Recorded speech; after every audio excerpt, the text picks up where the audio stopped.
जय श्री राम। नमस्ते मेरे प्यारे भाइयों बहनों, श्री रामेश्वर क्लासेज में आप सभी का स्वागत है। हमारे चतुर्श्रेणी कर्मचारी, वाहन चालक और पशु परिचर का बैच चल रहा है। हमने 2 टॉपिक कवर कर लिए, औसत और लस और मस। आज हमारा तीसरा टॉपिक चलेगा लाभ हानि, प्रॉफिट एंड लॉस। हम जानेंगे निम्न बिंदु के बारे में, क्या होता है क्रय मूल्य, क्या होता है जब कोई वस्तु हम जिस मूल्य पर खरीदते हैं उसे वस्तु का वह क्या कहलाता है, क्रय मूल्य। मान लो हमने कोई वस्तु खरीदी कितने रुपए में, 50 रुपए में खरीदी, तो ये क्या है, वस्तु का क्रय मूल्य। कॉस्ट प्राइस, सेलिंग प्राइस क्या होती है, विक्रय मूल्य क्या होता है जब हम कोई वस्तु जिस मूल्य पर बेचते हैं वो क्या कहलाता है, वस्तु का विक्रय मूल्य। मान लो हमने कोई वस्तु 60 रुपए में बेच दी, तो लाभ, तो वो विक्रय मूल्य कहलाता है। लाभ क्या होता है, मान लो हमने 50 रुपए में कोई वस्तु खरीदी और 60 रुपए में बेच दी, तो क्या होगा, लाभ विक्रय मूल्य माइनस क्रय मूल्य। जब विक्रय मूल्य का मान अधिक होगा तो लाभ होगा। हमने क्या खरीदा, 50 रुपए में खरीदा और कितने में बेचा, 60 रुपए में, तो 60 माइनस 50 कितने रुपए का लाभ हुआ, 10 रुपए का लाभ हुआ, है ना। और हानि कब होगी, जब क्रय मूल्य का मान अधिक होगा। जब क्रय मूल्य का मान अधिक होता है तो हानि होती है ना। विक्रय मूल्य, मान लो हमने कोई वस्तु 50 रुपए में खरीदी और 45 रुपए में बेच दी। खरीदी तो 50 रुपए में लेकिन बेची 45 रुपए में, तो खरीदी क्रय मूल्य उसका क्या है, 40, और बेची कितने में, 45 में। खरीदी कितने में थी, 50 में खरीदी थी ना, 50 रुपए क्रय मूल्य, और बेची कितने में, 45 रुपए में। तो हानि कितने की हुई, 5 रुपए की हानि हुई, है ना। तो लाभ प्रतिशत या हानि प्रतिशत तो हमेशा क्रय मूल्य पर निकाला जाता है, ये बात आपको ध्यान में रखनी है। तो लाभ प्रतिशत बराबर क्रय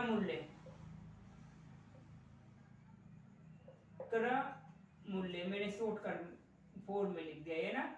और कितना लाभ हुआ, लाभ लिखना है, फिर 100 से मल्टीप्लाई करना है।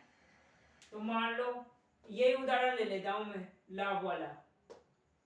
कोई वस्तु 50 रुपए में खरीदी, मतलब क्रय मूल्य कितना है इसका, 50 रुपए,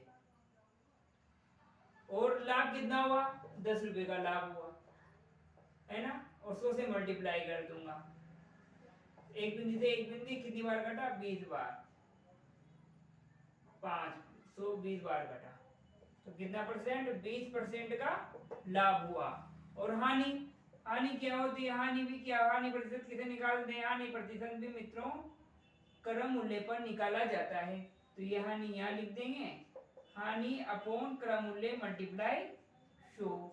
हमने कोई वस्तु खरीदी कितने में, 50 रुपए में खरीदी और 45 रुपए में उसको बेच दिया, तो हमेशा क्रय मूल्य पर निकाली जाती है हानि और लाभ प्रतिशत। तो हानि कितनी, 5 रुपए की। तो इसको मैं एक बिंदु से एक बिंदु केंद्रित कर देता हूं, इसको 5 से 5 केंद्रित हो गया, तो कितना परसेंट, 10% की हानि हुई। और अंकित मूल्य क्या होता है, जब कोई व्यापारी किसी वस्तु पर जो वो छापता है मूल्य, वह क्या कहलाता है, अंकित मूल्य कहलाता है। है ना। मान लो किसी वस्तु का अंकित मूल्य 100 रुपये है और वह उस वस्तु को कितने अंकित मूल्य कितना है, अंकित मूल्य मानो 100 रुपये है।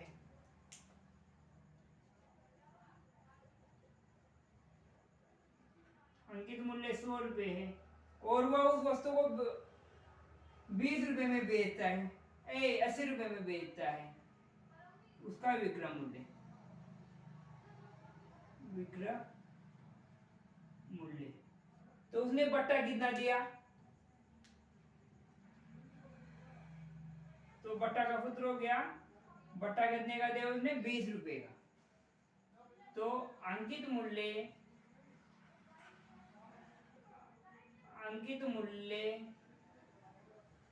माइनस विक्रय मूल्य क्या होता है, बट्टा होता है। और बट्टा हमेशा किसमें निकाला जाता है, बट्टा हमेशा अंकित मूल्य पर निकाला जाता है, बट्टा प्रतिशत, है ना। तो अभी यह बट्टा कितना हो गया इसका मित्रों, 100 माइनस 80 कितना हो गया, 20 रुपए का बट्टा हो गया, है ना, है ना। बट्टा प्रतिशत हमेशा अंकित मूल्य पर निकाला जाता है। अंकित मूल्य कितना है, अब मैं तो पहले तो यहाँ सूत्र लिख देता हूँ, बट्टा अंकित मूल्य, अंकित मूल्य, और यहाँ जो बट्टा आएगा वह बट्टा और मल्टीप्लाई 100, है ना। तो बट्टा कितना आया, 20 रुपए का, अंकित मूल्य कितना है, 100 रुपए मल्टीप्लाई 100, तो ये 100 से 100 कैंसिल, कितना परसेंट आ गया, 20% का अंकित मूल्य।